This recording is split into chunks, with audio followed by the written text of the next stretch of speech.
Welcome to another edition of the Hoot and Holler storytelling series recorded live at the Grandin Theater in Roanoke, Virginia. At Blue Ridge PBS, we are proud to be able to record, edit, and present these stories well beyond the confines of the sold-out main theater at the Grandin. There is no one else who can bring these stories to your screen besides Blue Ridge PBS. So if you like what you see, I hope you'll consider becoming a sustaining member of the station. For details, visit blueridgepbs.org and click on the Donate tab. And thanks. Blue Ridge PBS and Echo present Hoot and Holler, a live storytelling event recorded at the historic Grandin Theater in Roanoke, Virginia. Howdy, y'all. Before high school and before COVID, I went to a little private school called Community School. Now, thank you.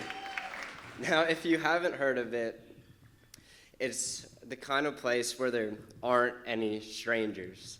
And we even knew our teachers by their first name. It's the kind of place where learning didn't always happen from behind the desk. Our classes were often outside, and we were offered a more hands-on learning experience where freedom and creativity were a part of the curriculum. For years and years, I was surrounded by the same familiar faces, which built a strong sense of community, but it also built a very narrow view of the world. I often describe it as we were a tight-knit group of people holding hands facing inwards. At the time, this was a unique and awesome experience, and it really made you feel known, but we weren't looking out at the rest of the world. We didn't have to because it was easy to be social when you've been surrounded by the same faces for years. But throw a new one into the mix, and that's when things get tricky. My 8th grade self didn't realize it at the time, but I had very little capability in unfamiliar social situations because all of my confidence had been built in this bubble. Transitioning into the much larger pond of Salem High School would have been hard enough, but throw in the fact that it's the year 2020, and there's a thing called COVID going on, and that made things a little bit harder.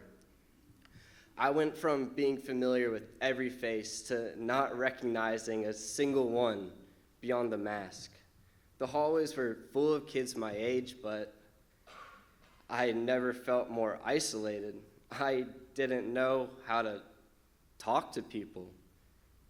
Freshman year blurred into sophomore and junior year, and even as COVID lifted and I gained traction at Salem, still my closest relationships remained with a group of guys that I met at community school. The thing was, though, they all went to Patrick Henry together. For years now, I've lived halfway between two lives, physically at Salem, but emotionally in a group chat tied to a high school that wasn't even my own.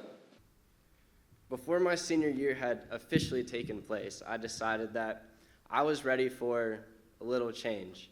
I wasn't exactly sure where this change was going to occur, but what I did know was that I was tired of living this double life and investing so much energy in a high school that wasn't even mine. And just like every other senior, I wanted my year to be full of growth and memories, but I wanted them to be within the bounds of Salem High School. Then, 2 weeks in the school year, I broke my ankle during a soccer match. So not the best start, but what that did do for me was it forced me to rely on my time at school for socializing because I couldn't do too much after the school day was over.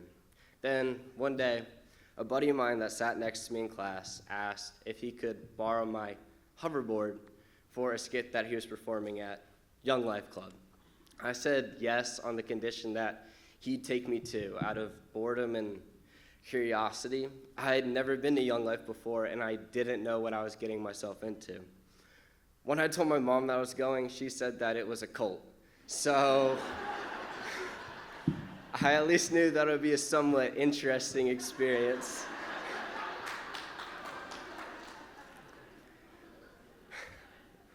When I got there that night, what I learned is that anyone can show up to Young Life and play games, sing songs, laugh, and even cry together. And then at the end, reminiscent of a story time you'd have as a little kid, everyone sits down and is told a story from the gospel.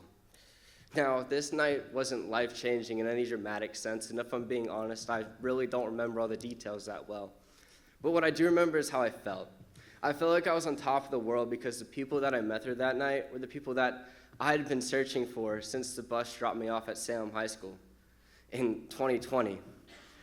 Many of whom I already knew and had classes with. I just figured we didn't have anything in common. And others I'd never seen at school before and was probably never going to meet if I didn't show up that night. Because that's the thing about Young Life. Anyone can show up. So in the grand scheme of things, you end up with a really diverse group of high schoolers. Every sport was in that room, right along with the band kids and the theater kids. Okay, maybe not the band kids. But the point is that the only thing holding everybody in this room is that, first off, they want to have a good time on a Monday night. And second off, for whatever reason, they have an interest in hearing the good news. I grew up in a non-Christian household, and the idea of God had only begun to grow relevant in my mind in the few months prior to this night. And I was yet to make friends who were believers and willing to push me in my faith. So I kept coming back. Fast forward a few months into Young Life, and I decided to go to fall weekend at Rockbridge, which is like this little retreat that Young Life does.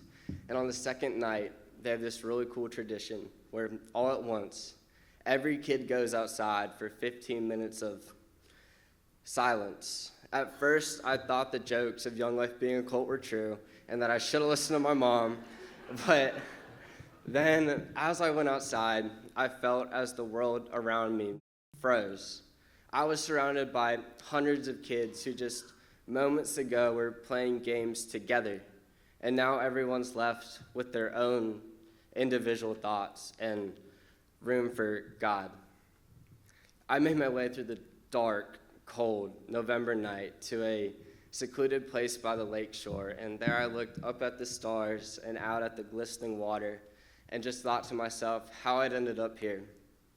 In this place, surrounded by so many people who made me feel so loved and so seen, who were so different from the people that I'd called my closest friends for years.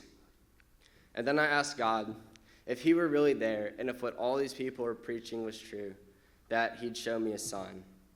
And then as the bell rang to go back inside, I looked up and saw a shooting star. And in that moment, I decided to follow Christ. And I came home from that weekend and found hallways in Salem High School that I didn't know existed. But in all of them, I found familiar faces. I lived every day for the rest of the school year with autopilot completely turned off because I wanted to soak in every moment I had with my newfound people, making memories together, but also growing in our faith together.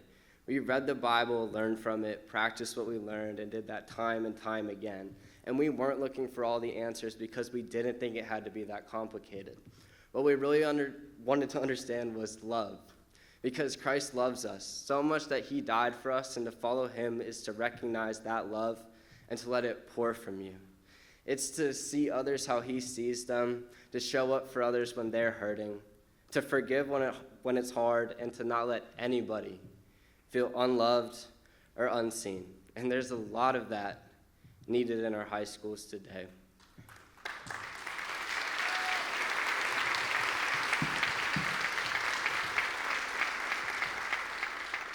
Hold on, I'm not done. Kids wake up and look themselves in the mirror and see someone that they don't think is good enough or funny enough or pretty enough. And faith to me is the belief that I am loved, even on days when I mess up, because I am only human.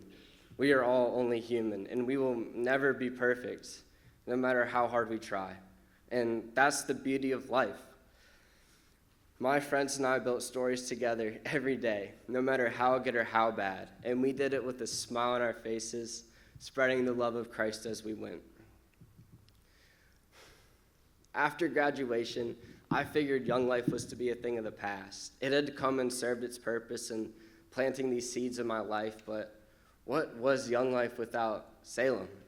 And jumping into the summer And during my senior beach week, I sat and watched the sunset with now some of my closest friends. And there it hit us that not one of us was going to the same college, and that maybe the Lord's intent was to scatter us out so that we may spread the gospel far and wide.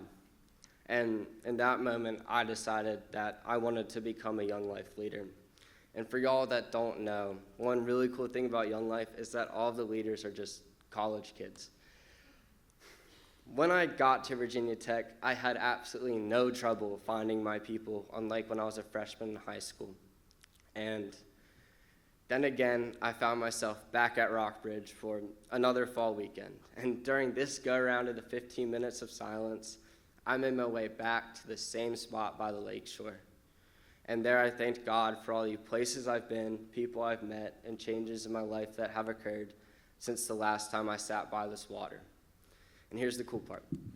Then again, as the bell rang to go back inside, I asked for a sign and saw another shooting star.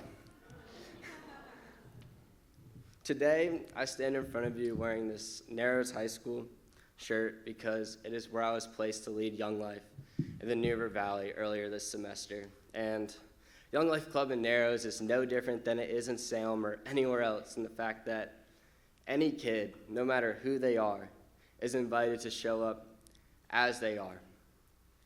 During our last club of the semester, I met a kid who had been in jail for the last year and had just gotten out and been placed in a foster home that week.